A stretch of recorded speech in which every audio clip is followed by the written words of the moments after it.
रियो, मैं तुम्हारा पापा नहीं हूँ। आज के एपिसोड में कहानी वहीं से कंटिन्यू होती है जहां घर में एक तरफ मिहिर और तुलसी की शादी की तैयारियां चल रही होती हैं और दूसरी तरफ रियो अपनी आइडेंटिटी को लेकर कंप्लीटली टूट चुका होता है। इंस्पेक्टर के अश्योरेंस के बाद नियति थोड़ी सिक्योर फील जरूर करती है, लेकिन ऑडियंस को क्लियरली समझ आ रहा होता है कि असली स्टॉर्म अभी बाकी है।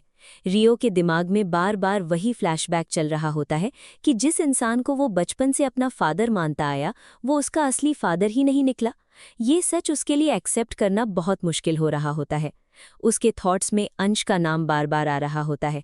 उसे याद आता है कि कैसे उसे बताया गया था कि अंश ही उसका रियल फादर है। साथ ही माँ के एक्सीडेंट का ट्रूथ भी उसके सामने आ चुका होता है। ये सारी बातें एक साथ उसके ऊपर इतना प्रेशर डाल रही होती हैं कि वो इमोशनली अनस्टेबल हो गया है। वो क्लियरली फील कर रहा होता है कि उसकी पूरी लाइफ एक झूठ पर बनी हुई थी। फिर सीन घर के हैप्पी एनवायरनमेंट में शिफ्ट होता है जहां शोभा और मिहिर शादी की अरेंजमेंट्स डिस्कस कर रहे होते हैं। शोभा ने ऑलमोस्ट सारी प्रेपरेशन कंप्लीट कर ली होती है। मिहिर पूछता है कि उसकी ज़रूरत क्या थी जब सब कुछ रेडी है। तब शोभा मजाक में कहती है कि वरमाला कौन लेकर आता। ये छोटा सा सीन फैमिली बॉन्डिंग को और स्ट्रॉन्ग दिखाता है। उसके बाद तुलसी मंदिर के पास होती है और मिहिर क्वाइटली उसे देख रहा होता है। मिहिर के एक्सप्रेशन से क्लियरली लगता है कि वो तुलसी की टेंशन समझ रहा है। एक तरफ रियांश का सच सामने आ गया है और दूसरी तरफ घर में शादी का फंक्शन है। मिहिर अपने मन में डिसाइड करता है कि शादी के बाद वो रियांश के इशू को प्रॉपर्ली हैंडल करेगा और तुलसी का साथ कभी नहीं छोड़ेगा। ये प्रॉमिस उसके कैरेक्टर को और मैच्योर दिखाता है। फिर मिहिर एटमॉस्फेयर हल्का करने के लिए तुलसी को टीज करता है। वो बोलता है कि तुलसी माता की पूजा करने वाली तुलसी खुद दुल्हन बनने वाली है। फिर वो ब्राइड साइड और ग्रूम साइड का टॉपिक शुरू करता है। उसका स्टाइल बिल्कुल प्लेफुल होता है। वो बार बार बोलता है कि ग्रूम साइड तो रेडी है, लेकिन ब्राइड साइड से कौन है। तुलसी भी उसकी बात का मजाक में जवाब देती है और एविडेंस के साथ सब प्रूफ करने की बात करती है। उसके बाद तुलसी सब फैमिली मेंबर्स को बुला लेती है। सब लोग टेंशन में पूछते हैं कि इतनी अर्जेंसी में क्यों बुलाया गया। तब तुलसी बताती है कि मिहिर को ये जानना है कि कौन उसकी साइड में है और कौन तुलसी की साइड में। मिहिर तुरंत बोलता है कि टेक्निकली सब उसकी साइड के हैं। फैमिली मेंबर्स ये सुनकर हंसने लगते हैं और मजाक का एटमॉस्फेयर बन जाता है। सब बच्चे और घरवाले क्लियरली बोलते हैं कि वो दोनों के हैं और किसी एक को चूज नहीं कर सकते। लेकिन मिहिर पूरा मूड बना लेता है और इंसिस्ट करता है कि प्रॉपर वोटिंग होगी। तुलसी भी गेम को और इंटरेस्टिंग बना देती है और सबको चिट्स लिखने बोलती है। हर किसी को सीक्रेटली डिसाइड करना होता है कि वो ब्राइड साइड में है या ग्रूम साइड में।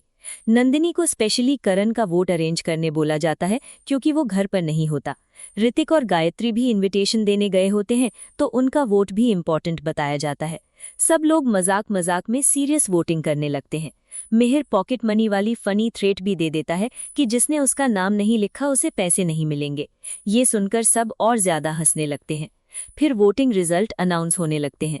सबसे पहले शोभा की चिट खुलती है और उसमें तुलसी का नाम होता है। मिहिर प्रिटेंड करता है कि उसे शॉक लगा है। शोभा क्यूट वे में एक्सप्लेन करती है कि वो हमेशा अपनी मॉम की टीम में होती है। मिहिर भी फाइनली मान जाता है और बोलता है कि कोई तो तुलसी के साथ होना चाहिए। उसके बाद गोमजी की चिट निकलती है। मिहिर बहुत खुश हो जाता है और प्राउडली बोलता है कि उसका बेटा उसकी साइड में है। लेकिन नेक्स्ट सेकंड गोमजी बता देता है कि उसने भी तुलसी का नाम लिखा है। मिहिर का एक्सप्रेशन देखकर सब जोर जोर से हंसने लगते हैं। फिर एक के बाद एक सबकी चिट्स खुलती हैं और ऑलमोस्ट हर कोई तुलसी की साइड चूज करता है। समायरा भी तुलसी का नाम लेती है। करण का वोट भी तुलसी के फेवर में जाता है। हर वोट के साथ मिहिर और ज्यादा फनी रिएक्शन देता है। कोई सॉरी बोल रहा होता है, कोई पॉकेट मनी का एक्सक्यूज दे रहा होता है। ये पूरा सीक्वेंस काफी एंटरटेनिंग और नेचुरल लगता है। पार्थ सिचुएशन को थोड़ा बैलेंस करने की कोशिश करता है और बोलता है कि डिफरेंस इतना बड़ा नहीं है, लेकिन फिर खुद ही रियलाइज करता है कि एक्चुअली गैप काफी बड़ा है। तुलसी भी मिहिर को टीज करती है कि अगर उसे पता होता कि कोई भी उसके फेवर में वोट नहीं करेगा तो वो ये गेम ही नहीं करवाती। मिहिर फनी इमोशनल टोन में बोलता है कि उसके जख्म पर नमक मत छिड़को। लेकिन फिर मिहिर एक बहुत स्वीट बात बोलता है। वो कहता है कि असली विनर वो है क्योंकि तुलसी के साथ पूरा परिवार है और तुलसी उसके साथ है, इसलिए इनडायरेक्टली सब उसके ही हुए। ये लाइन सुनकर सब इमोशनल हो जाते हैं और फैमिली का बॉन्ड और स्ट्रांग लगने लगता है। तुलसी भी उसके बाद एक इमोशनल पॉइंट रेज करती है। वो बोलती है कि मिहिर को बा, मॉम और डैड के लिए गिफ्ट्स लेने पड़ेंगे क्योंकि वो सब तुलसी की साइड में है। तुलसी क्लियरली कहती है कि उसकी पहचान और पूरा घर उन्हीं लोगों की वजह से है। मिहिर रिस्पेक्टफुली बोलता है कि उन लोगों को गिफ्ट्स नहीं, ब्लेसिंग्स मिलनी चाहिए। फैमिली मेंबर्स ये सुनकर स्माइल करते हैं और एटमॉस्फेयर काफी होलसम हो जाता है। उसके बाद सब रेडी होने चले जाते हैं। हर तरफ वेडिंग एक्साइटमेंट होती है। तुलसी सबको जल्दी करने बोलती है।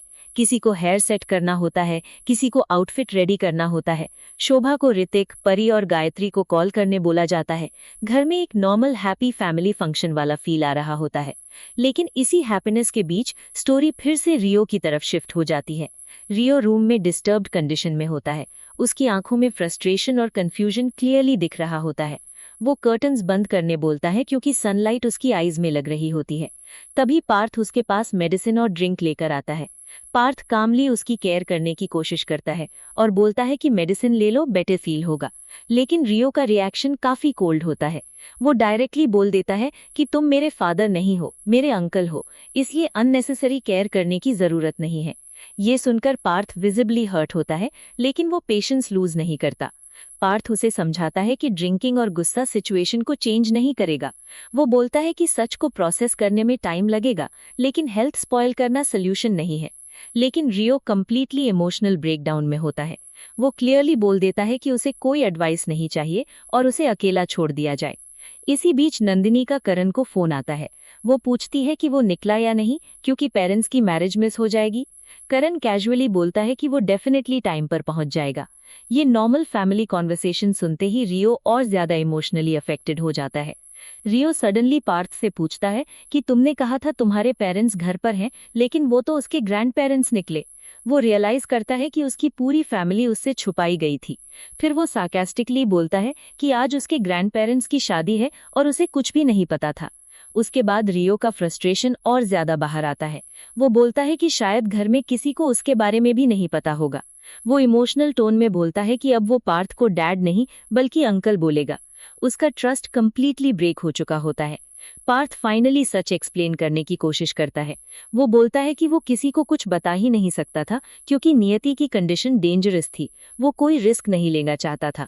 साथ ही अंश की लाइफ भी कॉम्प्लिकेटेड थी और फैमिली ऑलरेडी बहुत कुछ फेस कर चुकी थी। फिर पार्थ अंश के बारे में डिटेल्स बताता है। वो कहता है कि अंश इंडिया आया था और उसने श्रद्धा से शादी की थी। उनका एक बेटा भी था जिसका नाम एकलव्य था, लेकिन श्रद्धा और एकलव्य दोनों एक कार एक्सीडेंट में मर गए। ये सुनकर रियो और ज्यादा शॉक्ड हो जाता है। रियो सार्कास्टिकली रिएक्ट करता है और बोलता है कि अमेजिंग, उसका एक भाई भी था जिसके बारे में उसे कभी कुछ नहीं बताया गया। अब उसे सिर्फ एक ही चीज जाननी है और वो है उसका रियल फादर। वो रिपीटेडली पूछता है कि अंश कौन है और कहाँ है। पार्थ क्लियरली अनकंफर्टेबल हो जाता है। वो आंसर अवॉइड करता है और बोलता है कि उसे एक शादी अटेंड करनी है और बाद में बात करेगा। ये बात रियो को और हर्ट करती है। उसे लगता है कि उसके सवालों से सब बच रहे हैं। रियो फिर बिटर टोन में बोलता है कि शादी में सबको उसकी तरफ से विशेस दे देना, लेकिन नेक्स्ट सेकंड वो खुद ही रियलाइज करता है कि शायद फैमिली में किसी को उसके एग्जिस्टेंस के बारे में पता ही नहीं। वो बोलता है कि उसके पास ग्रैंड पेरेंट्स हैं, फैमिली है, एक भाई भी था, लेकिन उसे अपने रियल फादर का नाम तक नहीं पता। अंदर ही अंदर पार्थ गिल्ट फील कर रहा होता है। वो सोच रहा होता है कि अगर वो पूरा सच बता देगा तो बहुत बड़ा प्रॉब्लम क्रिएट हो जाएगा, इसलिए वो चुप रहता है। रियो का पेन और पार्थ की हेल्पलेसनेस दोनों एक साथ स्क्रीन पर दिखते हैं। एपिसोड के फाइनल मोमेंट्स में एटमॉस्फेयर सडनली टेंस हो जाता है। एक तरफ फैमिली वेडिंग मूड में होती है और दूसरी तरफ डेंजर क्वाइटली पास आ रहा होता है। फिर अचानक पुलिस की आवाज सुनाई देती है कि परिधि विरानी को रणविजय के मर्डर के चार्ज में अरेस्ट किया जा रहा है। ये सुनते ही सब कुछ एक सेकंड में चेंज हो जाता है। जो घर अभी तक शादी और मस्ती के मूड में था, वहां शॉक और टेंशन फैल जाती है। ऑडियंस के दिमाग में तुरंत सवाल आता है कि क्या फिर से विरानी फैमिली किसी बड़े प्रॉब्लम में फंसने वाली है। एपिसोड इसी सस्पेंस और टेंशन के साथ एंड हो जाता है। तो अगले एपिसोड में हमें देखने को मिल सकता है कि रणविजय के खिलाफ पुलिस में कंप्लेन करती है परी। पुलिस उसे भरोसा दिलाती है जल्दी एक्शन लिया जाएगा। दूसरी तरफ क्या होता है कि वीरानी परिवार में मिहिर और तुलसी की शादी की तैयारी हो जाती है। तो शादी चल रही होती है, तभी तुलसी परिवार के सभी लोगों की पूछती है कि वो किस साइड में है। आखिर पूरा परिवार तुलसी के नाम चुनता है, जिसे देखकर मिहिर खुश हो जाता है। उधर कारण रियो को पता नहीं चलता है कि उसका पापा कौन है। तो वो पूछती है कि मेरा पापा कौन है। एपिसोड के एंड में, अगले एपिसोड में क्या देखने को हमको मिल सकता है, ट्विस्ट देखने को मिल सकता है।